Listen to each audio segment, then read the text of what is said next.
નમસ્કાર, પ્રણામ મિત્રો, જય માતાજી, જય શ્રી કૃષ્ણ. આજની વાત છેલ્લે સુધી સાંભળવા નમ્ર વિનંતી. અને હા, મારી ચેનલને હજી સુધી સબસ્ક્રાઈબ ન કરી હોય તો સબસ્ક્રાઈબ કરવા વિનંતી. તો ચાલો શરૂ કરીએ આજની વાત. અરે જાનકી, તારો આ કકળાટ બંધ કર. હું હાલ કંઈ સાંભળવાના મૂડમાં નથી. આમ ગુસ્સા સાથે શ્વેતા ઘરમાં પ્રવેશી. અરે શું થયું? કેમ સવાર સવારમાં આટલી ગુસ્સામાં છે? બહાર કોઈ સાથે ઝઘડો કરીને આવી છે કે શું? જાનકીએ પૂછ્યું. શ્વેતાએ થોડી શાંત થઈને કહ્યું, અરે યાર, હું ગાર્ડનમાં ગઈ હતી અને ત્યાં થોડો ખાટો અનુભવ થયો. જાનકી, તું મને એમ કહે કે છોકરીઓ માટે બધી જ જગ્યાએ પાબંદી હોવી જ જોઈએ. અલબત્ત, બગીચાઓ જેવા ખુલીને જીવવા માટે બનેલા સુંદર સ્થળોએ પણ તમે જે પણ કરો એ બીજા લોકો દ્વારા અણગમાની નજરે જોવામાં આવે, અને એ પણ ફક્ત એટલા માટે કે તમે સ્ત્રી છો. તો કેવું અજુગતું લાગે ને? અરે હા, છોડ આ બધું, તું કંઈક કહેતી હતી મને. જાનકી જરીક ધીમેથી બોલી. આજે મેદાનમાં વુમન્સ ડે નિમિત્તે ભવ્ય કાર્યક્રમ છે, તો મારે ત્યાં જવું છે. તો આપણે સાથે જઈએ. વુમન્સ ડે સવારમાં જ ઉજવાઈ ગયો મારો તો, એમ મસ્કરી કરતા શ્વેતાએ જવા માટે હકારમાં ઉતરવાળ્યો. બંને તૈયાર થઈને કાર્યક્રમના સ્થળે પહોંચી ગઈ. સંજોગવશાત બંનેને આગળની હરોળમાં સ્થાન મળ્યું. મંચની એકદમ નજીક બંને કાર્યક્રમ ધ્યાનથી નિહાળી રહી હતી, અને અચાનક જ જાનકી ઊભી થઈ ને ત્યાંથી પડદાની પાછળ ચાલી ગઈ. શ્વેતા કંઈ સમજે કે કરે એ પહેલાં તો મંચ પર આવવા માટે જાનકીનું નામ જાહેર થયું. શ્વેતાને જરાક અચરજ થયું કે જાનકીને કેમ મંચ પર બોલાવી છે, અને એને તરત જવાબ પણ મળ્યો કે જાનકી દ્વારા લખાયેલ સ્ત્રી એક પંખી નિબંધ શ્રેષ્ઠ નિબંધમાં પસંદગી પામ્યો છે, અને એના માટે તેનું સન્માન કરવામાં આવી રહ્યું છે. જાનકી ખૂબ ખુશ હતી કે એની સૌથી યાદગાર પળોમાં શ્વેતા એની સાથે હતી. પરંતુ શ્વેતા તો કંઈક જુદી જ દુનિયાના વિચારોમાં ખોવાયેલી હતી. આજે મારું સપનું સાકાર થયું, અને એ માત્ર તારા કારણે શ્વેતા. જાનકીએ ખૂબ ઉત્સાહથી આભાર વ્યક્ત કરતાં કહ્યું. આ વાત સાંભળી શ્વેતા જરાક સ્વસ્થ થઈ અને જાનકીને કુતૂહલપૂર્વક પૂછ્યું, મારા કારણે કઈ રીતે? ત્યારે જાનકીએ કહ્યું, મારા નિબંધમાં મેં એ જ વાતો અને વિચારો વ્યક્ત કર્યા છે જે તું મારી સાથે વહેંચે છે. બસ મેં એ વિચાર અને વાતને એક અલગ રૂપરંગથી રજૂ કર્યા છે. પણ મારી પ્રેરણા તું છે. આજની આ સફળતા માત્ર તારી છે, અને એટલે જ હું તને આજે મારી સાથે અહીં લઈ આવી છું. શ્વેતાને ખૂબ અચરજ થયું, અને એ ખુશ થઈ ગઈ કે સ્ત્રીઓને પણ સન્માન મળે છે, એમના વિચારોને રાહ મળે છે, અને જાનકી જેવા લેખકો ખુલીને લખી શકે છે. શ્વેતાના મનમાં ઘણા વિચારો ચાલી રહ્યા હતા. બંને એકસાથે ઘરે પરત ફરી રસ્તામાં શ્વેતાએ જાનકીને કુતૂહલપૂર્વક પૂછ્યું, આજે જે મુખ્ય મહેમાન આવ્યા હતા એ કોણ છે? શું તું એમને ઓળખે છે? જાનકીએ કહ્યું, હા, હું એમને ઓળખું છું. એમના વિશે અવારનવાર સાંભળવા અને સમાચારોમાં વાંચવા મળ્યું છે કે એ એક સશક્ત નારી છે, એ એક શક્તિ છે. વધુમાં તેમણે સમાજની બીજી સ્ત્રીઓને પણ માર્ગ ચીંધ્યો છે. સાથે સાથ તેણી ખૂબ પ્રતિભાશાળી ચિત્રકાર પણ છે. પરંતુ એમની સાથે વાત કરવી અને એમને મળવું ખૂબ મુશ્કેલ છે, કેમ કે તેઓ પોતાના કામમાં ખૂબ વ્યસ્ત રહે છે અને આવા કાર્યક્રમોમાં ખૂબ ઓછા જોવા મળે છે. તને ખબર છે શ્વેતા, મારું સપનું છે કે હું એમના જેવી બનું, ખૂબ નામના કમાવ અને એમની જેમ સમાજ સેવાના કામ પણ કરું અને જીવનમાં એકવાર આ અદ્ભુત સ્ત્રીને મળું. આખી વાત શ્વેતાએ મુખ્ય મહેમાનના વિશે સાંભળતી રહી. સાંજે જમવાનું જમ્યા પછી શ્વેતા છત પર બેસવાનું પસંદ કરતી અને કોઈક વખત બહાર ચાલવા જવાનું પણ. આજે તદ્દન અલગ. એ ડાયરી અને પેન લઈને કંઈક લખવા બેસી ગઈ. આ દ્રશ્ય જોઈને તો બધાને નવાઈ લાગી, કેમ કે શ્વેતાના વર્તનમાં કંઈક બદલાવ આવ્યો હતો. એની મમ્મીએ તો એની તબિયત પણ પૂછી લીધી. શ્વેતા સ્વસ્થ હતી, શારીરિક રીતે પણ એ માનસિક રીતે ખૂબ ઊંડા વિચારોમાં ગરકાવ થયેલી હતી. એના ચહેરા પર અલગ પ્રકારના ભાવ હતા. એ આતુરતા ના હોય એવું જણાતું હતું. તેણી જાણવા માટે ઉત્સુક હતી કે આજે કાર્યક્રમમાં જેમ સ્ત્રી સન્માનની વાત થઈ હતી, એવું સન્માન આ સમાજમાં સ્ત્રીઓને મળે છે કે કેમ. એ સવારે એની સાથે બનેલી ઘટના અને ત્યાં મેદાનમાં બધા મહાનુભાવોએ આપેલા મંતવ્યો વચ્ચેના તથ્યો તારવી એને સ્વીકારી નહોતી શકતી. બધી મૂંઝવણો તારવવા એણે ડાયરીમાં લખવાનું શરૂ કર્યું. Women's day gift. ઘણા દિવસોથી ચાલતા પ્રયત્ન બાદ આજે સવારે વહેલું જાગવામાં સફળતા સાંપડી. એક વિચાર આવ્યો કે જીવનમાં કસરત અને યોગની શરૂઆત માટે મહિલા દિવસથી ઉત્તમ દિવસ બીજો તો ના જ હોય. 4 વર્ષથી મૂકી રાખેલા આજે એ સ્પોર્ટ્સ શૂઝ પહેર્યા. મન તો સવારથી જ થનગની રહ્યું હતું, કેમ કે આજે 1 વર્ષ બાદ MN કોલેજના બગીચાની પક્ષીઓની અને વૃક્ષોની મુલાકાતથી દિવસની શરૂઆત થવાની હતી કે જે સવાર સાંજ ખાસ સહેલાણીઓ માટે જ ખુલ્લા મુકાયેલા છે. અને ખરેખર આજે કસરતથી શરીરને નવી ઉર્જા મળી અને યોગથી મન શાંત થયું. આજે એક આહ્લાદક અનુભવ સાથે સવારની ઉજવણીથી દિવસની શરૂઆત કરી. પછી થયું, લાવને આ કુદરતી સૌંદર્યને કેમેરામાં કેદ કરું. એટલે 2-4 ફોટોજ ક્લિક કર્યા. 6 મહિનાથી ફિયાન્સને આમ વહેલી સવારે વિડીયો કોલ નથી કર્યો, તો આજે શરૂઆત કરીએ એમ વિચારી મેં ફોન કર્યો. પણ હજુ માંડ 2 મિનિટ વાત થઈ હશે ત્યાં અચાનક ચોકીદાર આવીને કહેવા લાગ્યો, મેડમ, ચાલવું હોય તો ચાલો, પણ આમ ફોન ના વાપરશો. મેં પૂછ્યું, કેમ? ચોકીદારે જવાબ આપ્યો, 2-3 પુરુષોએ મને કહ્યું કે પેલી છોકરીને કહો કે ચાલવું હોય તો સરખી રીતે ચાલે, આમ ફોન લઈને ના ફરે.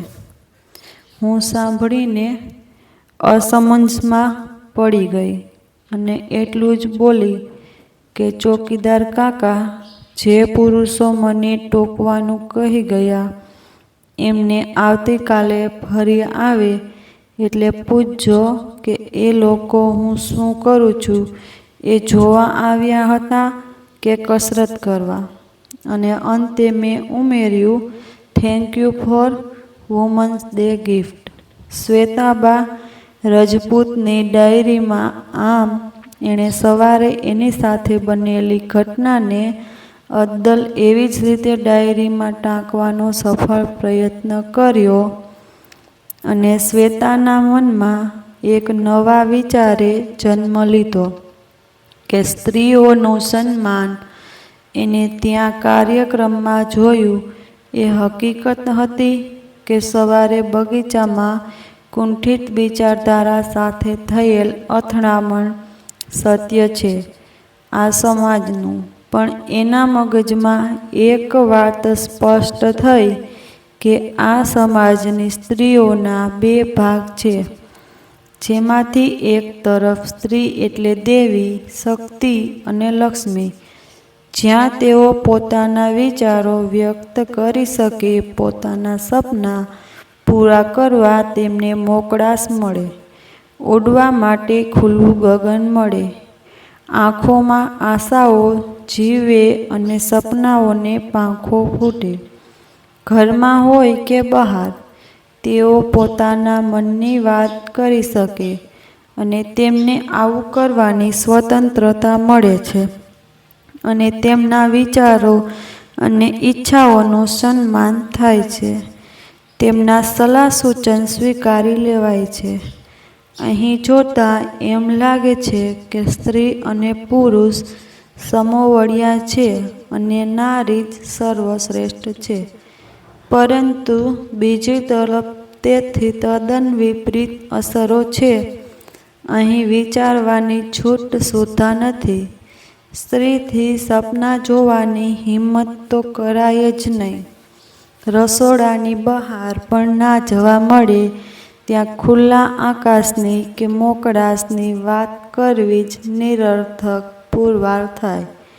એમની ઈચ્છા પૂરી કરવાનું તો દૂર, પણ એ ઈચ્છાનું સન્માન પણ ના થાય. ઘરમાં જેના મત કે મંતવ્યોની કદર ના હોય, પછી બહાર તો સહકારની આશા કરી જ ના શકાય.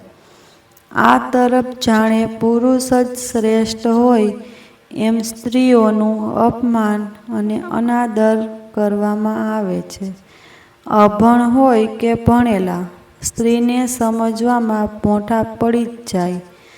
એમની વિચારસરણીમાં લેશ માત્ર ફરક નથી હોતો. કહેવાય છે કે જ્યાં નારીનું સન્માન થાય છે ત્યાં દેવોનો વાસ હોય છે. પણ ધર્મ તો જાણે ભૂલાઈ જ ગયો છે.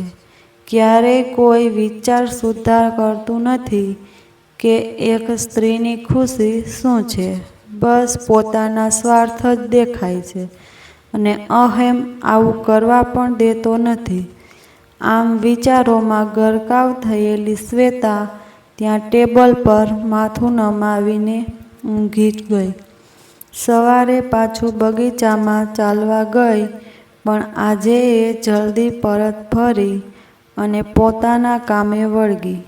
આમ બગીચામાં જવાનું નિત્યક્રમ બની ગયો.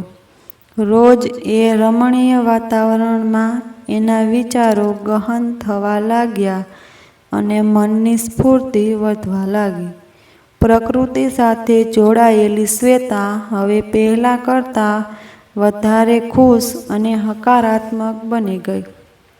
આમ જોતજોતામાં 6-7 મહિનાઓ વીતી ગયા. એક રવિવારે વહેલી સવારે શ્વેતા બાંકડા પર બેઠી હતી અને બાળકોને ક્રિકેટ રમતા જોઈ રહી હતી. અને ત્યાં અચાનક જ બાજુમાં એક આધેડ ઉંમરની સ્ત્રી એની બાજુમાં આવીને બેસી જાય છે. ચાલીને આવવાના કારણે શ્વાસ ઝડપથી લઈ રહ્યા હતા અને જાણે થાકી ગયા હોય એમ લાગતું હતું. આખું શરીર ધ્રુજી રહ્યું હતું. ઉંમર કદાચ 40-45 વર્ષ હશે.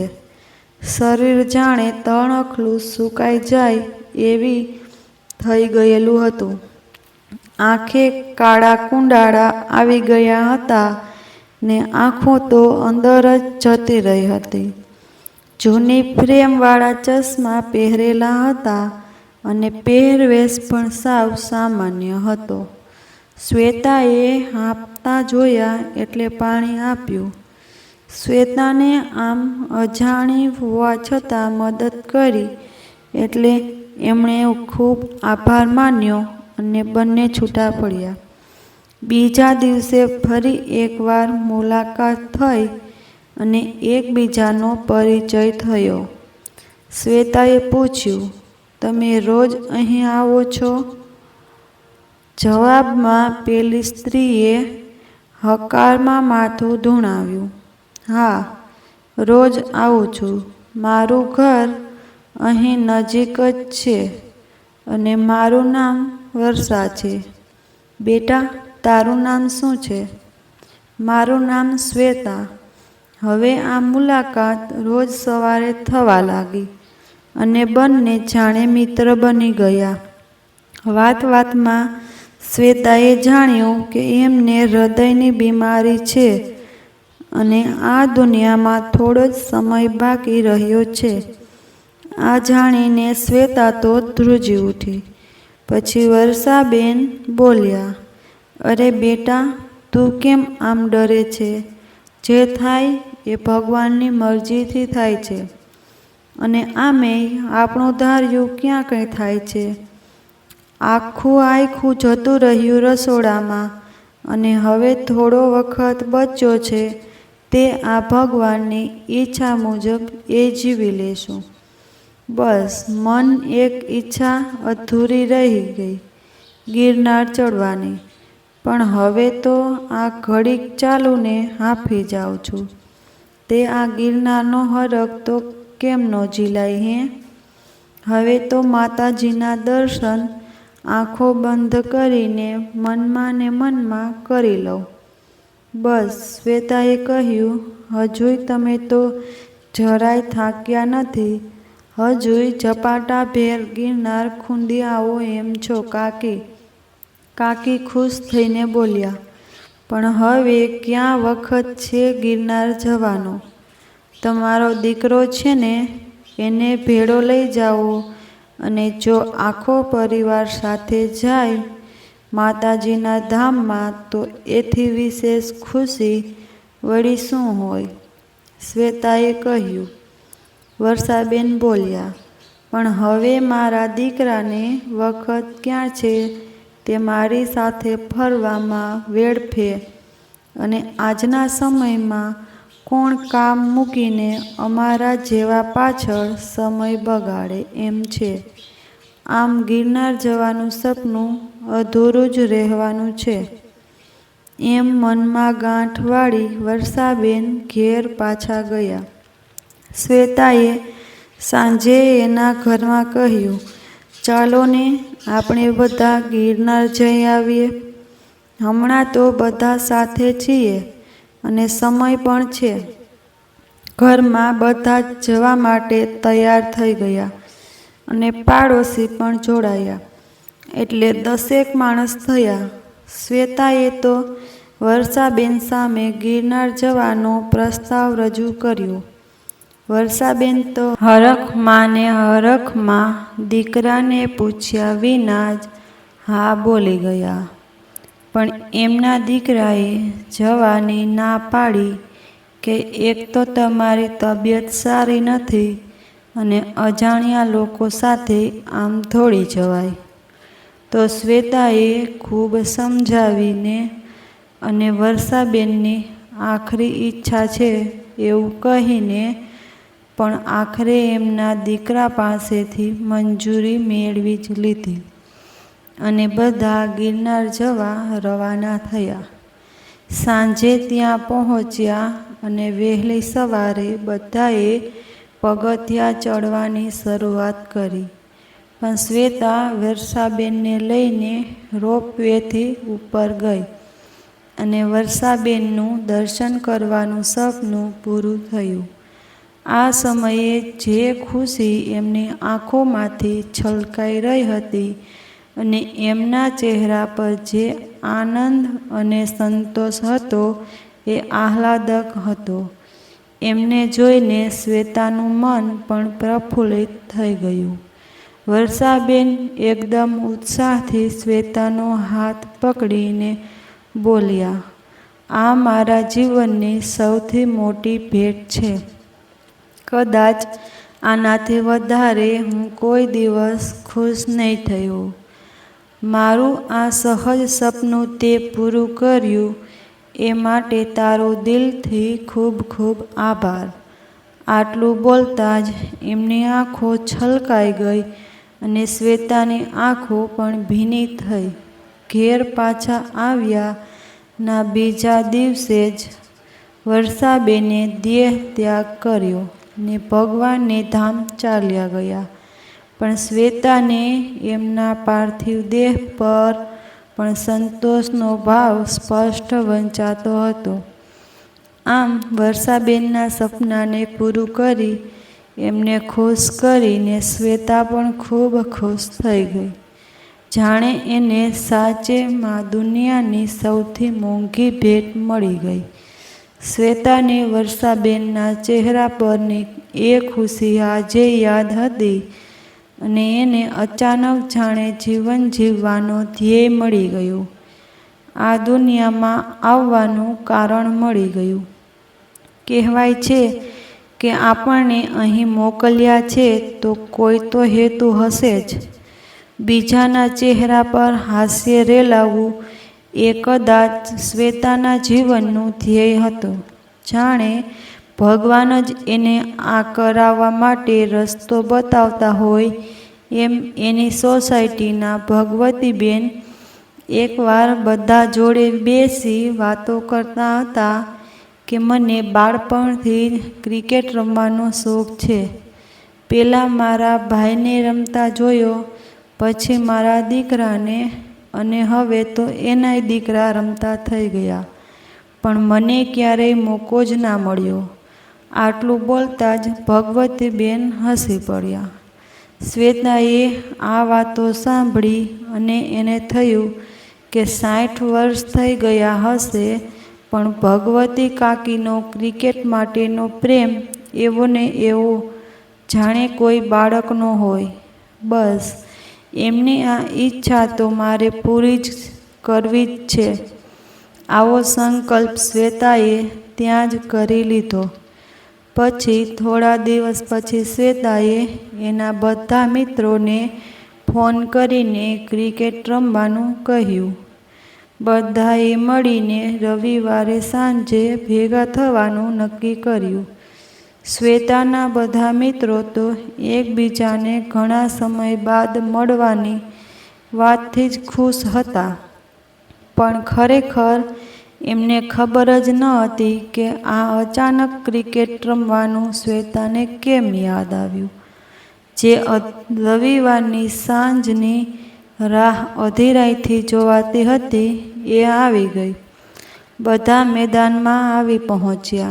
બીજી બાજુ શ્વેતા ભગવતી કાકીના ઘરે પહોંચી અને બૂમ પાડી, "ભગવતી કાકી, શું કરો છો? મારે તમારું કામ છે." ભગવતી કાકી બોલ્યા, "હું તો આ રહી દીકરી, બોલ શું કામ પડ્યું તને? મારી સાથે આવશો? તમારું એક કામ છે." શ્વેતાએ પૂછ્યું. "હા ચાલ આવું ને, બોલ ક્યાં જવું છે?" ભગવતી કાકી તો ચપ્પલ પહેરીને છેક બહાર આવી ગયા. શ્વેતાએ કહ્યું, "તમે ચાલો મારી સાથે મેદાનમાં, ત્યાં જઈને તમને ખબર પડી જશે." અને બંને મેદાન તરફ જવા નીકળ્યા. રસ્તામાં શ્વેતાને થયું, કાકી આ ઉંમરે પણ કેટલા સ્ફૂર્તિલા છે. બોલાવતાની સાથે જ ઉત્સાહથી આવી ગયા મારી સાથે. ઉંમરનો થાક તો દેખાતો જ નથી. અને આજકાલ તો નાની ઉંમરના લોકોય થાકીને સૂઈ જાય. લે આવી ગયા મેદાનમાં તો." ભગવતી કાકીએ શ્વેતાને કહ્યું. શ્વેતાએ હકારમાં માથું ધુણાવ્યું અને પછી બૂમ પાડીને બધા મિત્રોને એની પાસે બોલાવ્યા. આ ભગવતી કાકી છે. મારી સોસાયટીમાં જ રહે છે અને એમને ક્રિકેટ રમવાનો ખૂબ શોખ છે, પણ એ કોઈ દિવસ રમ્યા નથી. માટે આજે આપણે એમને આપણી જોડે રમત રમાડવાના છે. તો તમે બધા તૈયાર છો? બધા એકસાથે બોલ્યા. હા, પણ ભગવતી કાકીએ તો ચોખ્ખી ના પાડી દીધી. બધા તો ઝંખવાણા પડી ગયા. પછી શ્વેતાએ કારણ પૂછ્યું તો એમણે કહ્યું કે બેટા, આ ઉંમરે છોકરાઓની રમત મારાથી ના રમાય. કોઈ જુએ તો ખરાબ લાગે, અને જો રમતા રમતા લાગી જાય તો લોકો 1000 વાતો કરે. શ્વેતાએ કહ્યું, તમને જોવાવાળા તો એમ કહેશે કે અરે, આ ઉંમરે પણ આટલું સરસ રમી શકે છે કાકી. અને રહી વાત લાગવાની, તો એ તમે ના રમતા હો તોય લાગે જ છે ને. અને 1000 વાતો બનાવવી એ તો લોકોનું કામ છે, એ એમને કરવા દો. ચાલો આપણે રમીએ. કાકી તો શ્વેતાની વાત સાંભળીને તૈયાર થઈ ગયા. બધાએ ભેગા થઈને ખૂબ મજા કરી. બધાની રજા કાકીને મળીને મજાની બની ગઈ. કાકીએ તો શ્વેતાનો અને એના બધા મિત્રોનો ખૂબ આભાર માન્યો અને ખૂબ આશીર્વાદ આપ્યા. પછી બધા પોતપોતાના ઘરે જવા નીકળ્યા. રસ્તામાં કાકીએ શ્વેતાને કહ્યું, મને લાગે છે જાણે આજ મારા જીવનની સૌથી ખુશ સાંજ હતી. મારા બચપણનું સપનું આજ પૂરું થયું. મને થતું કે લાવ રમવા જાઉં, પણ છોકરીનો અવતાર એટલે ઘરની બહાર પગ ના મુકાય. અમારા વખતમાં તો નિશાળ તો ગયા જ નહીં. છોકરાઓને મૂકવા ગયા તે દી જોઈ હતી. નિશાળ તો પેલા મા બાપને, ભાઈ અને પછી પતિ, દીકરો, દીકરી અને એમના છોકરાઓ બધું સાચવવામાં આખું નીકળી ગયું.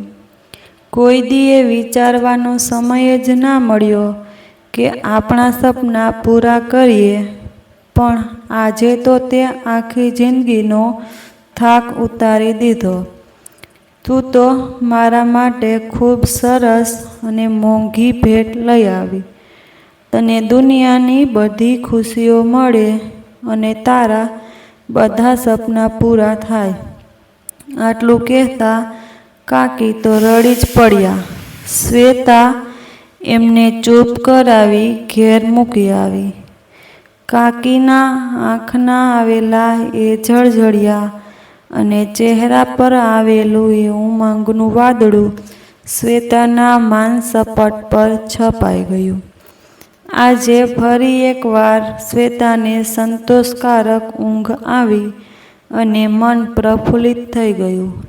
શ્વેતાએ ફરી એકવાર ખુશી જાતે શોધી લીધી. ભગવતી કાકી અને વર્ષાબેન તો જાણે એની જિંદગીને ભેટ સ્વરૂપે આવ્યા. એ બંનેની ઈચ્છા પૂરી કરીને, એમને ખુશ કરીને એ ખૂબ ખુશ હતી. આ વાતને 2-1 મહિના થયા હશે. આવી રીતે એ ઘણા લોકોની મદદ કરવા લાગી અને વળતરમાં એને ખૂબ બધી ખુશીઓ મળે. સમય મળે એટલે આવા લોકો શોધે અને પછી એમની ઈચ્છાઓ પૂરી કરે અને કંઈક પામ્યાનો સંતોષ મેળવે. એક દિવસ શ્વેતાએ આ બધા અનુભવો જાનકીને કહ્યા. જાનકી તો આ સાંભળ્યું તો એને નવાઈ લાગી. આવી ખુશી? પણ શ્વેતાએ કહ્યું કે ખરેખર આ કંઈક અલગ જ અનુભવ છે. જાનકી આપણી લેખક એટલે એણે તો આ બધું લખ્યું અને વાર્તા બનાવી દીધી. હવે થયું એમ કે જેટલા લોકોએ જાનકીનું લખાણ વાંચ્યું એ બધા તો જાણે આશ્ચર્યચકિત થઈ ગયા અને પૂછવા લાગ્યા કે ખરેખર આ વાત હકીકત છે? અને જાનકીએ બધાને કહેવા લાગી, તમે પણ આવો એકાદ અનુભવ કરો તો સમજાઈ જશે કે સાચું છે કે નહીં. અને હા, તમે કંઈ આવું કરો છો, કોઈ બીજાની મદદ કરીને સંતોષ અનુભવો છો, કોઈને ખુશ કરવા પ્રયત્ન કરો છો તો મને જણાવજો જરૂર. જાનકીએ જે લખ્યું એ ઘણા મિત્રોએ વાંચ્યું અને બીજા લોકોને પણ આ વિશે જણાવ્યું એટલે વાત જરાક આગળ વધી. કહેવાય છે કે સારા કામ કરવા માટે લોકો ભેગા ના કરવા પડે. સજ્જન માણસો હંમેશા તત્પર જ હોય. હવે શ્વેતા પાસેથી નીકળેલું આ આનંદનું એટલે કે સાચી ભેટનું ઝરણું વહેતા વહેતા નદી બની ગયું. એટલે સરળ શબ્દમાં કહીએ તો બીજા લોકો પણ પોતાની ઘરની કે આડોશ પાડોશમાં રહેતી સ્ત્રીઓના સપના જાણવામાં અને પૂરા કરવામાં રુચિ દાખવવા લાગ્યા. ઘરમાં પણ દરેક સ્ત્રીને માન અને મનનું કરવાની છૂટ મળવા લાગી. પછી ભલે એ દીકરી હોય કે પુત્રવધુ, મા હોય કે દાદી, કાકી, ભાભી, બહેન, પત્ની કે પછી સાસુ. આ વહેણમાં ભણેલા ને અભણ, નાના અને મોટા, સ્ત્રી અને પુરુષ બધા જ જોડાયા હતા. અહીં એ સમાજનો અર્થ બદલાઈ રહ્યો હતો જ્યાં સ્ત્રીનું સ્થાન તુચ્છ હતું. શ્વેતા આ બધું જોઈને વિચારતી હતી કે પેલો વુમન્સ ડેના બનેલો પ્રસંગ ખરેખર આટલો બધો જરૂરી બની શકે એવું તો મેં કલ્પના પણ નહોતી કરી. આજે મારું સંપૂર્ણ ધ્યાન એક જ જગ્યાએ કેન્દ્રિત થયેલું હતું કે હું જેમને મળું છું, જાણું છું અને જોઉં છું એવી દરેક સ્ત્રીનું જો એક પણ સપનું જીવનમાં એની મદદ કરું તો બસ આ અવતાર એળે ના જાય. અને બસ એ તો લાગી ગઈ પછી કોઈ શાળામાં ભણતી કવિતાને આગળ વધવાની મદદ કરવામાં, શાકભાજી વેચતા શાંતાબેનની નવી સાડી પહેરીને મંદિર લઈ જવામાં અને બાજુવાળા કાકીની દીકરીને એની પસંદગીની નોકરી કરવાની મંજૂરી અપાવવામાં વગેરે વગેરે. જેટલું સરળ દેખાય એટલું સરળ તો કંઈ હોતું જ નથી. આ સપના સાકાર કરવા અને સાચી ભેટ આપવા માટે એને ઘણા લોકો સાથે દલીલો કરવી પડતી અને ક્યારેય હાથ જોડીને વિનંતી પણ કરવી પડતી અને ક્યારેક તો ડરાવીને કે ધમકાવીને પણ કામ કરવું પડ્યું હતું. ઉપરથી એને રૂપિયા અને સમય બંને ખર્ચવા પડતા. પણ આ કામનું મહેનતાણું એટલું આનંદદાયી મળતું કે શ્વેતા ક્યારેય થાકી ના જતી. જ્યારે ઘરના બધા સભ્યોનો માનસિક ટેકો આ કાર્ય કરવાની શક્તિ પૂરી પાડતો. અને હવે તો બધા મિત્રો પણ જોડાયા છે જાણીને એનો ઉત્સાહ બમણો થઈ ગયો. શ્વેતાની આ નાનકડી ભૂમિકા ઘણા માટે પ્રેરણારૂપ બની ગઈ. આ પ્રવાહ હવે અંતરિયાળ વિસ્તારમાં પણ પહોંચી ગયો અને સ્ત્રી સશક્તિકરણમાં ઘણો ફરક પડવા લાગ્યો. સ્ત્રીઓને રોજગાર આપવામાં ખચકાટ દૂર થયો અને જુદા જુદા ક્ષેત્રોમાં સ્ત્રીઓનું વર્ચસ્વ વધવા લાગ્યું. જે પણ આ સમજતા હતા એ બસ એટલું જાણવા લાગ્યા કે કોઈ ચીડિયાતું નથી પણ સ્ત્રી પુરુષ સમોવડિયા છે. આ બધું શ્વેતા કોઈક વાર્તા જેવું લાગે છે કેમ કે જે સપનામાં ના વિચાર્યું હોય એવું વાતાવરણ, એવો સમાજ એની સમક્ષ હતો. બસ આમ ધીમે ધીમે આ કાર્ય આગળ વધી રહ્યું હતું અને પોતાના વ્યસ્ત જીવનમાંથી આ આનંદમયી કામ માટે સમય નીકાળવા લાગ્યા. શ્વેતા પોતાના કામ અને અંગત જીવનમાંથી સમય નીકાળીને એની સાચી ભેટ મેળવવાની શોધમાં રહેતી. આ ઘટનાક્રમ નિયમિત ચાલુ જ હતો.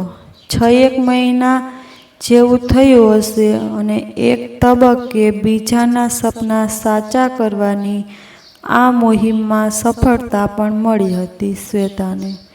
એવામાં એની મુલાકાત એક એવી સ્ત્રી સાથે થઈ જેને એમના આ કામને વાયુવેગે આગળ ધપાવવાની પ્રયુક્તિ આપી. એક એવું વ્યક્તિત્વ જેનાથી દરેક પ્રભાવિત થઈ જાય.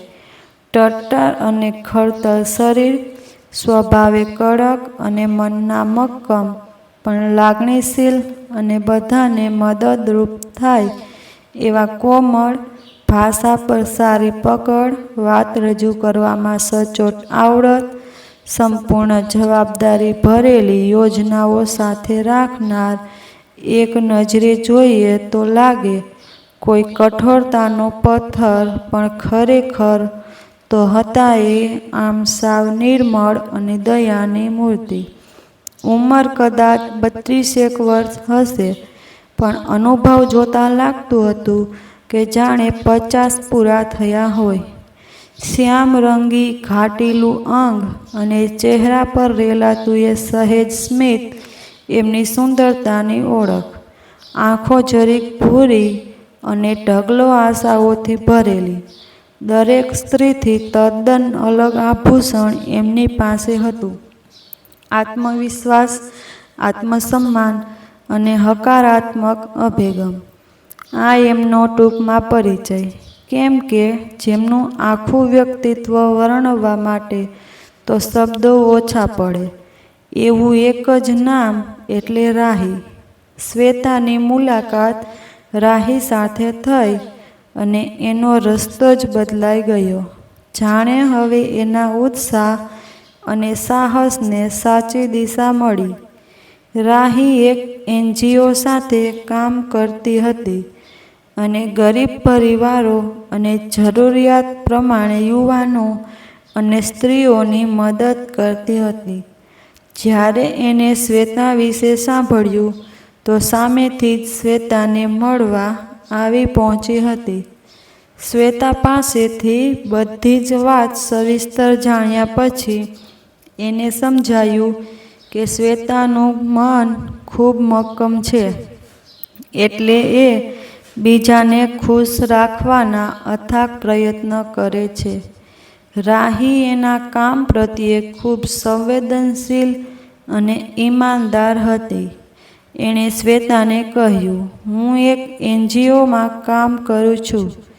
તમે જે કામ કરો છો એ જ કામ હું ઘણા લોકોની અને સરકારની મદદથી કરું છું.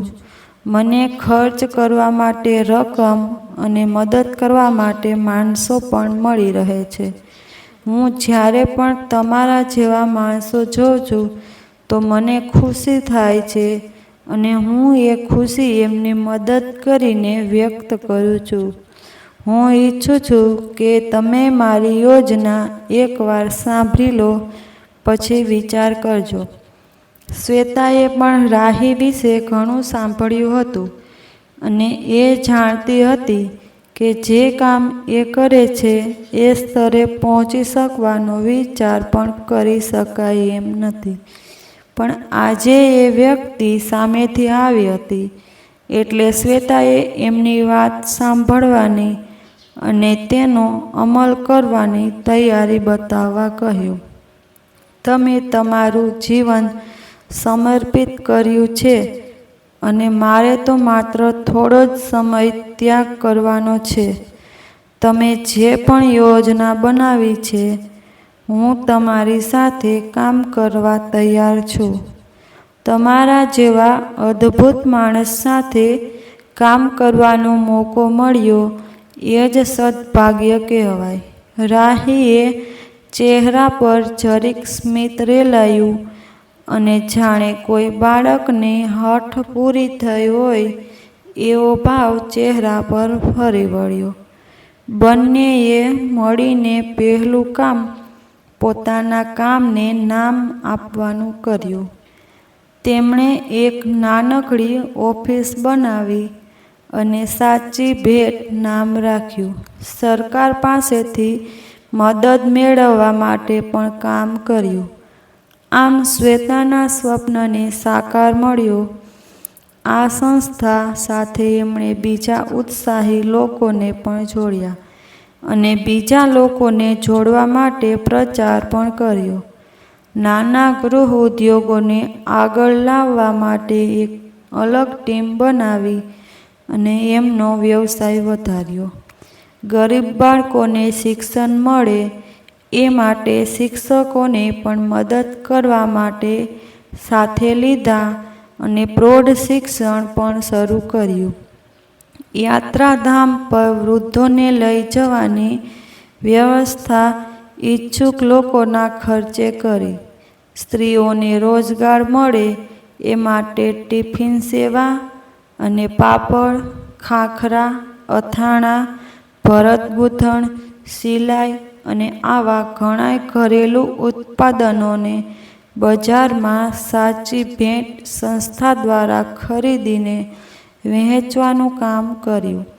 કોઈ પણ વ્યક્તિ દીકરી કે બહેનના ભણવા માટે મદદ લેવા આવે તો બધી જ મદદ કરી. આમ દરેક ક્ષેત્ર અને દરેક સ્ત્રીને માટે સાચી ભેટ વરદાન સાબિત થયું. 5 વર્ષ જેટલા સમયમાં તો હજારો લોકોને રોજગાર મળ્યો અને મદદ કરવા માટે પણ ઘણા લોકો આ સંસ્થા સાથે સ્વેચ્છાએ જોડાયા. ઘણા નિઃશુલ્ક સેવા પણ આપતા હતા, જેવા કે ડોક્ટરો, શિક્ષકો, ગાડી, રિક્ષા કે બસના ડ્રાઈવર અને બીજા ઘણા લોકો. આ સંસ્થાને કામ કરવા માટે સરકારી મદદ પણ મળવા લાગી હતી. ખૂબ મોટી સંખ્યામાં લોકો જોડાયા અને શ્વેતાનું સપન પૂર્ણ થઈ ગયું. પણ જો શ્વેતા, આજે એક પત્ર આવ્યો છે જેમાં લખ્યું છે આપણી સાચી ભેટને આંતરરાષ્ટ્રીય બજારમાં રજૂ કરવા માટે સરકાર રોકાણ કરવા ઈચ્છે છે અને તને મળવા બોલાવી છે. એકદમ સડસડાટ રાહી બોલી ગઈ. શ્વેતા પણ સાંભળીને ખુશ થઈ અને એને રાહીને પૂછ્યું, મને કેમ મળવા બોલાવી છે? આ સંસ્થા તો તમારી છે, હું તો ફક્ત નિમિત્ત છું. તો રાહીએ શાંતિથી કહ્યું કે શ્વેતા, ભલે તારી નજરમાં આ બધું મારું છે, પણ આ જગ્યા અને સંસ્થાની માલિક અને સ્થાપક તો તું જ છે. તારે આ સંસ્થાને આગળ લઈ જવા માટે આ પ્રસ્તાવ સંબંધી ચર્ચા કરવા ત્યાં જવું જોઈએ એવું મને લાગે છે. રાહીની વાત સાંભળીને શ્વેતા તૈયાર થઈ ગઈ અને વિચાર્યું કે મળવા માટે કોઈ પણ જાય, કામ તો સંસ્થાનું જ છે ને. બીજા દિવસે શ્વેતાએ સરકારી દફતરની મુલાકાત લીધી અને બધું જ બરાબર સમજીને કામ માટે સરકાર સાથે જોડાણ કર્યું અને સરકારે આર્થિક સહાય આપવાની જાહેરાત કરી. શ્વેતાએ આ વાત રાહીને કહી. બંને ખૂબ ખુશ થયા અને સંસ્થાના બધા લોકોને આ ખુશીના સમાચાર આપ્યા. આજે શ્વેતાનું સપન આકાશ જેટલું ઊંચું શિખર બની ગયું અને હવે સંસ્થા સાથે જોડાયેલ લોકોને અને રોજગાર મેળવતા લોકોને પણ ફાયદો થશે. એક દિવસ શ્વેતા સવારથી રાહીને ફોન કરતી હતી, પણ સામે કોઈ જવાબ આપતું નથી. શ્વેતાને ચિંતા થવા લાગી હતી. એને થયું કે રાહી ક્યાં હશે? એ જ્યાં પણ હશે ઠીક તો હશે ને? સવારથી એની કોઈ ખબર મળી નથી. બસ એ જ્યાં પણ હોય ઠીક હોય અને જલ્દી પાછી આવે તો સારું. શ્વેતા રાહીની રાહ જોઈ રહી હતી. એને બધા જ પ્રયાસો કર્યા પણ રાહીની કોઈ ખબર ના મળી. એટલે એણે પોલીસ સ્ટેશન ફરિયાદ નોંધાવી. 4 દિવસ સતત શોધખોળ કરી પણ તોય કંઈ ફાયદો ના થયો. સતત 4 દિવસથી શ્વેતાના મનમાં ખરાબ વિચારો આવ્યા કરતા હતા. એ અશાંત દેખાતી હતી.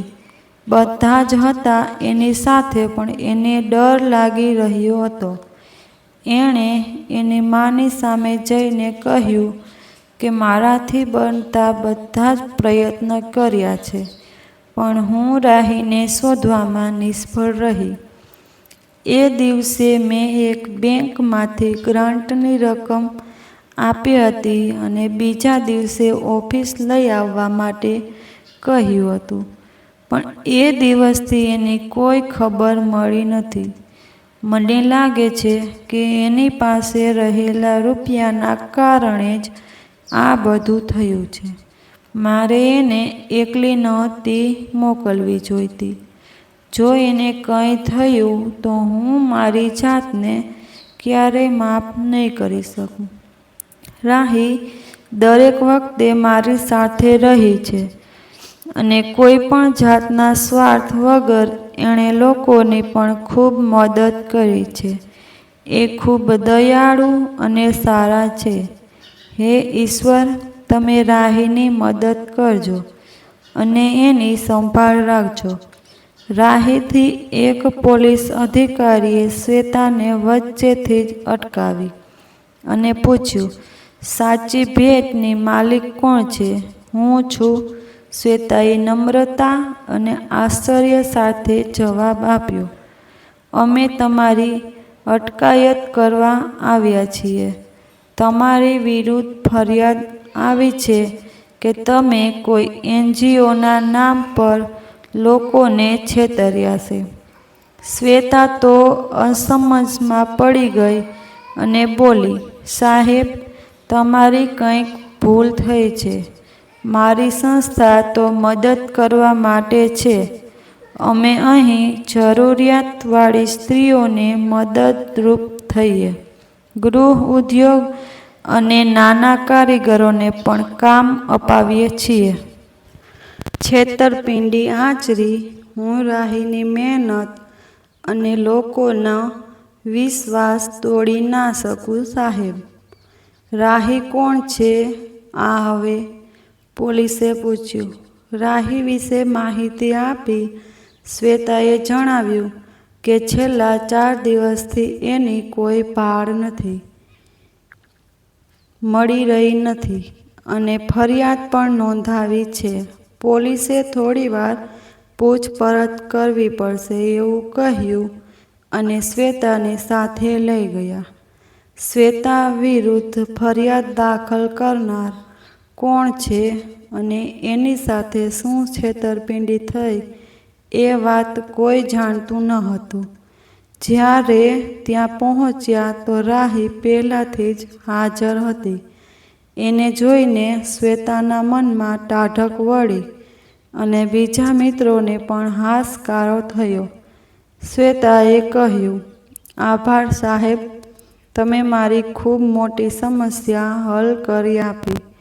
હવે મને લાગે છે કે તમારી જે ગેરસમજ થઈ છે એ પણ દૂર થઈ જશે. તમે રાહીને સલામત રીતે શોધી લીધી એ માટે તમને ખૂબ ખૂબ ધન્યવાદ. જુઓ, મને કોઈ ગેરસમજ નથી થઈ. મારી પાસે પૂરતા પ્રમાણમાં પુરાવા છે અને સાક્ષી પણ છે. તમને આ માટે સજા તો થશે જ અને જ્યારથી આવ્યો ત્યારથી તમે રાહીનું નામ રટણ કરો છો. એ રાહી હજુ અમને મળી નથી. શોધખોળ ચાલુ જ છે. શ્વેતાએ રાહી તરફ આંગળી ચીંધી અને કહ્યું, આ રાહી છે સર, ઓફિસર ચીડાઈને બોલ્યા. આ રાહી નથી, આ એક ફરિયાદી છે અને સાક્ષી પણ છે. એનું નામ સ્મિતા છે, રાહી નથી. એક તો તમે એમને છેતર્યા અને હવે એમની ઓળખ ખોટી છે એવું સાબિત કરવા માગો છો. તમે ચૂપચાપ ઊભા રહો અને જે પૂછવામાં આવે એનો જવાબ આપો.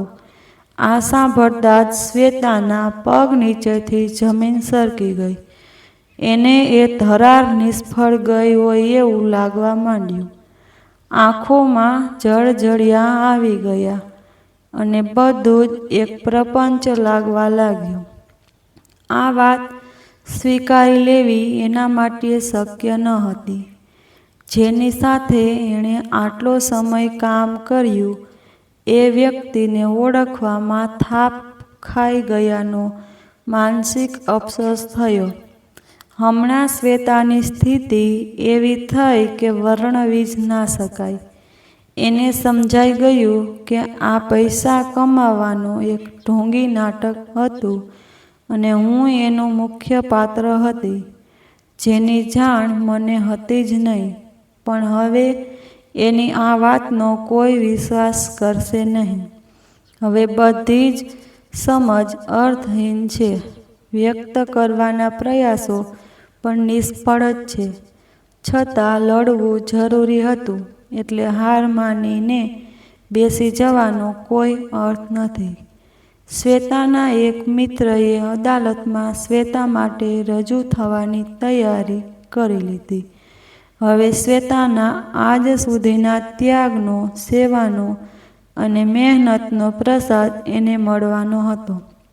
બધા જ ચિંતિત હતા અને આખરે એ દિવસ આવી ગયો. બધા અદાલતમાં હાજર થયા. આજે લાંબી મુદતની ન્યાયની લડત બાદ છેલ્લી ઘડી આવી. આજે ન્યાયાધીશ અંતિમ નિર્ણય આપવાના હતા. વર્ષોથી ચાલતી આ લડતનો આજે અંત થવાનો હતો. હવે શું નિર્ણય આવશે એ શ્વેતાને માટે કંઈ મહત્વનો ન હતો, પણ એને એ વાતનું દુઃખ હતું કે હવે પછી કોઈ એક સ્ત્રીના સ્મિત પર ભરોસો નહીં કરે, જેમ મેં રાહી પર કર્યો હતો.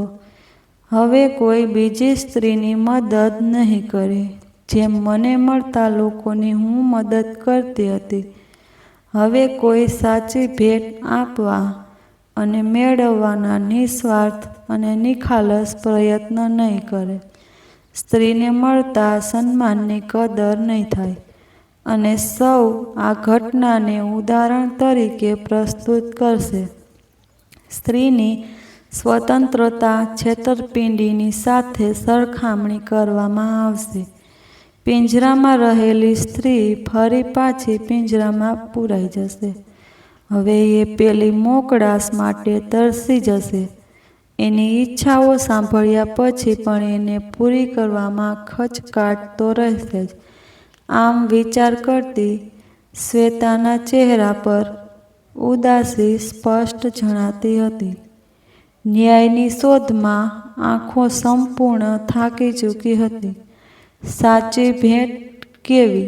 પ્રશ્નનો જવાબ હજુય અકબંધ હતો, પણ એ મેળવ્યાનો આનંદ અને મરી પરવર્યો હતો. જે છોકરીએ પોતાની યુવાનીના વર્ષો સેવાર્થે ખેંચી દીધા, જેણે બધાને પોતાનો જ પરિવાર ગણ્યો, જેને મિત્રો સાથે ફરવાનો સમય વૃદ્ધાઓને આપ્યો, પરિવારનો સમય જરૂરિયાતમંદ લોકોને આપ્યો, નિસ્વાર્થ રીતે પોતાની બધી જ શક્તિ વાપરી અને બીજાઓને પણ આ કરવાની પ્રેરણા આપી. વધારે નહીં તો ફક્ત પોતાના પરિવારની અને જાણીતી હોય એવી સ્ત્રીઓનું સન્માન કરવાનું અને એમને પોતાની ઈચ્છા પ્રમાણે જીવવાની સ્વતંત્રતા આપવાનું પણ શીખવ્યું. સાચી ભેટ મેળવવાની જિજ્ઞાસા જગાડી અને એનો આનંદ માણતા શીખવાડ્યું. પણ અંતે એને કેવું વળતર મળ્યું? એની બધી આશાઓ મરી પરવરી હતી, પણ તોય એને એમ જ હતું કે બધા મને ભલે ભૂલી જાય, પણ આ સાચી ભેટ બધાને મળવી જોઈએ. દરેક વ્યક્તિના જીવનમાં આ પળો આવવી જોઈએ, જેથી એને આ ધરતી પર અવતર્યાનો આનંદ થાય, અફસોસ નહીં. છેક છેલ્લી ક્ષણો સુધી શ્વેતાએ પ્રયત્ન કર્યો કે એના અધૂરા સપના હવે એ લોકો પૂરા કરે જેમને આ આહલાદક, સંતોષકારક અને અંતર્મનની ખુશી માણવાની ઈચ્છા હોય અને ખરી કિંમત જાણતા હોય. શ્વેતા કોર્ટમાં પહોંચી એ સમયે એના મનમાં ઘણી ગળમથલ થઈ રહી હતી. એના હાવભાવ સ્પષ્ટ હતા. કોઈ એક જ પ્રકારની વાત એ જાણે જુદા જુદા ઢંગથી વિચારી રહી હોય એવું જણાતું હતું. અદાલતમાં ન્યાયાધીશના આવવાની સાથે કામ શરૂ થયું અને દરવાજામાંથી એક યુવાને પ્રવેશ કર્યો અને વિનંતી કરી કે એણે કંઈક કહેવું છે તો એ સાંભળવામાં આવે. એણે શ્વેતા નિર્દોષ છે એ વાત વિગતે કહી. એ યુવાન વર્ષાબેનનો દીકરો હતો, જે પોતાની માતાની કદર કરવાનું શ્વેતા પાસેથી શીખ્યો હતો. આમ લગભગ 4 કલાક સુધી બધા લોકોની વાત ન્યાયાધીશ સાહેબે સાંભળી અને હજુય ઘણા લોકો બાકી છે એવી માહિતી ન્યાયમૂર્તિને મળી. એટલે એમને સમજાયું કે આ વ્યક્તિએ ખરેખર કંઈક તો સારું કામ કર્યું છે. એ દિવસે આ વિષયમાં વધારે તપાસ કરવાની અને બાકી બધા લોકોની વાત લેખિતમાં રજૂ કરવાનું કહ્યું અને આ નિર્ણય હજુ 1 અઠવાડિયા માટે સ્થગિત કરવામાં આવ્યો. હવે તપાસ ફરીથી શરૂ કરી અને રાહીના વિશે પણ પોલીસે તપાસ હાથ ધરી. આ બનાવટી પાત્રનું રહસ્ય ખુલ્યું અને એની સાથે જોડાયેલા બધા જ લોકોની જાણકારી મળી. શ્વેતાને એક પોલીસે કહ્યું, તમારા NGOનું રજિસ્ટ્રેશન થયું જ નથી અને સરકાર દ્વારા તમને કંઈ સહાય પણ આપવામાં આવી નથી. આ બધું જ બનાવટી હતું અને તમે આ બનાવટનો શિકાર બની ચૂક્યા છો. હવે તમારા બચાવના અવસરો ઓછા થઈ ગયા છે, કેમ કે આ બધું તમે જ કર્યું છે એવું લેખિતમાં છે. એટલે એ સાબિત કરવું મુશ્કેલ છે કે રાહી નામનું બનાવટી પાત્ર છે જેણે આ કર્યું હતું. આ બધું જ અલગ રીતે પ્રસ્તુત થઈ રહ્યું હતું. દરેક ઘટના કંઈક નવા રહસ્યો ખોલે છે અને ફરી એ દિવસ આવી ગયો. ફરી એ જ જગ્યાએ એ જ નિર્ણય સાંભળવા બધા ભેગા થયા. આજે શું થશે એ તો કુદરત જાણે, પણ શ્વેતા એટલું સમજી ગઈ હતી કે એ એકલી લડાઈ નથી લડી અને કદાચ એ હારી પણ જશે તો એના સપના તો પૂરા થશે જ. એને 1 અઠવાડિયા સુધીમાં આ બધી વાત જાણી લીધી. એ હવે આત્મસંતોષ અનુભવી રહી હતી અને ત્યાં જ ઓરડામાં ન્યાયાધીશે પ્રવેશ લીધો. એમના પ્રવેશતા જ આગળની કાર્યવાહી હાથ ધરવામાં આવી. બંને પક્ષે વકીલો જુદા જુદા પુરાવાઓ રજૂ કરતા હતા અને દલીલો કરતા હતા. કેટલાક લોકોને ત્યાં બોલાવીને પૂછપરછ પણ કરવામાં આવી રહી હતી. આ બધું ન્યાયાધીશ ધ્યાનપૂર્વક સાંભળતા હતા અને જોઈ તપાસી રહ્યા હતા.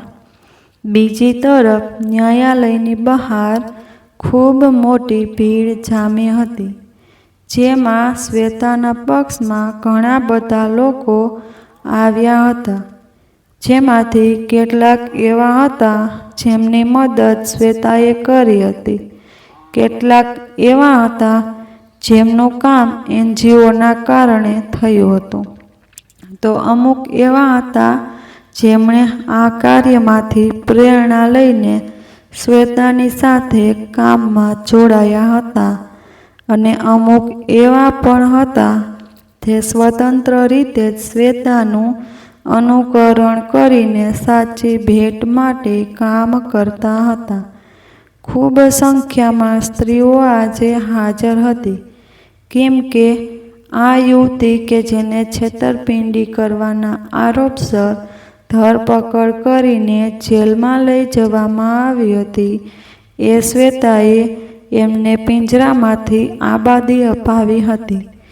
એણે સપનાઓ માટે લડતા શીખવ્યું હતું. એણે જ જવાબદારી સાથે સ્ત્રીઓને ગગનમાં ઉડતા શીખવ્યું હતું. પણ આરોપ હજુ એમ જ હતો, કેમ કે રાહીએ શ્વેતાને આ જાળમાં ફસાવી. એ તો એક જૂઠાણું હતું. એના હોવાનો કોઈ આધાર કે પુરાવો હતો જ નહીં. શ્વેતા જાણતી હતી કે રાહી જ સ્મિતા છે, પણ એ સાબિત કરી નહોતી શકતી. ઉપરથી જે પુરાવા સ્મિતાએ શ્વેતાના વિરુદ્ધ પ્રસ્તુત કર્યા હતા એ બધા જ સાચા હતા. ઘણી દલીલો કરી, પણ જે પાત્ર હતું જ નહીં એની સાબિતી કેવી રીતે મળે? શ્વેતા માટે રાહી હતી, પણ એ બીજા માટે સ્મિતા હતી. એટલે શ્વેતાએ જે પણ બોલે બધું જ જૂઠાણું સાબિત થઈ જાય. હવે બીજો કોઈ જ રસ્તો હતો નહીં. શ્વેતા પાસે પણ હજુય હારી નહોતી. પોતાની જાતને નિસહાય સમજવાની ભૂલ એણે કરી હતી, પણ હવે તો એની સાથે હજારો લોકો ઊભા હતા. બસ એને એ જ વાતનો સંતોષ હતો. મનોમન એ આ માટે ઈશ્વરને આભાર વ્યક્ત કરી રહી હતી. અને અચાનક જ પોલીસ એક વ્યક્તિ સાથે ઓરડામાં દાખલ થયા અને ન્યાયમૂર્તિ પાસે આ વ્યક્તિને પ્રસ્તુત કરવાની મંજૂરી લીધી. પોલીસના જણાવ્યા મુજબ એ વ્યક્તિએ જ NGOની સાચી ભેટની નોંધણી કરાવી હતી, જે તદ્દન ખોટી હતી. એ ઓફિસ પર જે સરકારી અધિકારીને લઈને આવ્યો હતો એ વ્યક્તિ તો કોઈ નાટક મંડળીમાં કામ કરતો હતો. પોલીસને આ બધી જાણકારી સ્મિતાની જાસૂસી કરતા મળી હતી. આ બધી વાત ન્યાયાધીશ સાહેબે સાંભળી અને પુરાવા પણ તપાસ્યા. શ્વેતાના વકીલે સ્મિતા ઉર્ફે રાહીના દરેક કાર્યક્રમ દરમિયાન શ્વેતા સાથેના ફોટાઓ પણ રજૂ કર્યા. આ પરથી એ સાબિત થયું કે રાહી હોય કે ના હોય, પણ સંપૂર્ણ દોષી સ્મિતા જ છે. સ્મિતાને છેતરપિંડી કરવાના અને શ્વેતા પર ખોટા આરોપ લગાવવાની સજા કરવામાં આવી અને એની પાસેથી દંડની રકમ વસૂલવામાં આવી, જે પાછળથી સાચી ભેટને આપવામાં આવી.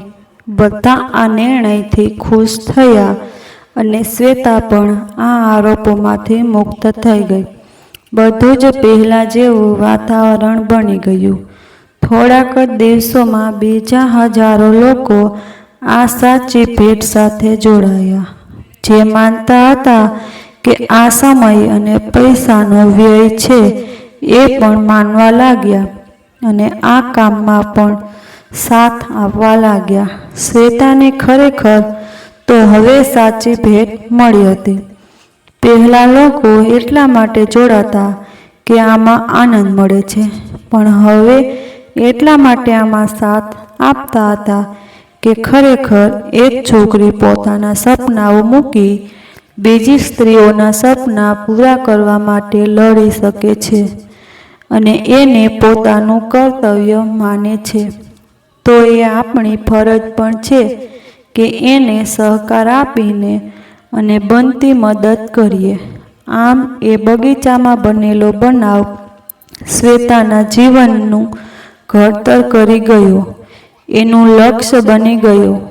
એ બનાવને નજરઅંદાજ કર્યા વગર શ્વેતા બધી સ્ત્રીઓના હક માટે લડી અને છેલ્લે એને એકલીએ શરૂ કરેલી આ લડતમાં હજારો લોકો જોડાયા. હવે એને એક એવો વિશ્વાસ બંધાયો કે જો આમને આમ લોકો એની સાથે આવતા જશે તો ક્યારેક એવું પણ બનશે કે સામા પક્ષે લડવા માટે કોઈ હશે જ નહીં. ખરેખર તો એ જ મારા જીવનનું ધ્યેય છે, એ જ આખરી મંજિલ છે. વર્ષોનો સંઘર્ષ આજે સોનાની સવાર ઉગવાની ખબર લઈને આવ્યો. આખરે આ કાળી રાત અસ્ત થઈ સૂરજ ઉગવાના એંધાણ વર્તાવા લાગ્યા. આખરે શ્વેતાની એ નિર્દોષ આંખો આ ક્ષણોને માણવા થનગની રહી હતી. એના ચહેરા પર જીવન એળે ના જવાનો સંતોષ હતો. એની આખી ભેટ, સાચી ભેટ આજે હજારો લોકોની મંજિલ બની ચૂકી હતી. આજ વર્ષોના અંતરાય બાદ શ્વેતાના દેહાંત ઉપરાંત એના એ સપના જીવતા હતા. એનો આત્મા જીવતો હતો. એક યુવતી કે જેણે પોતાનાથી બનતી મદદ કરવાની શરૂઆત કરી અને લોકોએ એના આ કાર્યને આવકારી એનો સાથ આપ્યો. એની યાદમાં એના સ્વપ્નને જીવંત રાખ્યું. જીવન પર્યત અને સંતોષકારક વળતર મેળવવાની રહી અને એની અંતિમ ક્ષણોમાં પણ એના ચહેરા પર એ વિશ્વાસ, એ સંતોષ, એ આનંદ અને એ જ નિખાલસતા હાજર હતી. એ દરેકને એક સંદેશ આપતી ગઈ કે આખી દુનિયા બદલવાની જીદ ના કરો. બસ થોડો સમય ફાળવી તમારી આજુબાજુ જે છે એમની મદદ કરો. એમની જરૂરિયાત મુજબ એમનું ધ્યાન રાખો. હંમેશા હસતા અને હસાવતા રહો. સ્ત્રી પુરુષ આવા ભેદભાવ ના કરો અને કંઈ પણ કરવામાં નાનપ ના અનુભવો. સંતોષ અને આનંદમય હોય એવું સાદગીવાળું જીવન જીવો. ખુશ રહો, ખુશ કરો. બસ એ જ સાચી ભેટ છે. જો આ વિડીયો પસંદ આવ્યો હોય તો લાઈક કરજો અને આવા વિડીયો જોવા માટે મારી ચેનલને સબસ્ક્રાઈબ કરજો. ધન્યવાદ.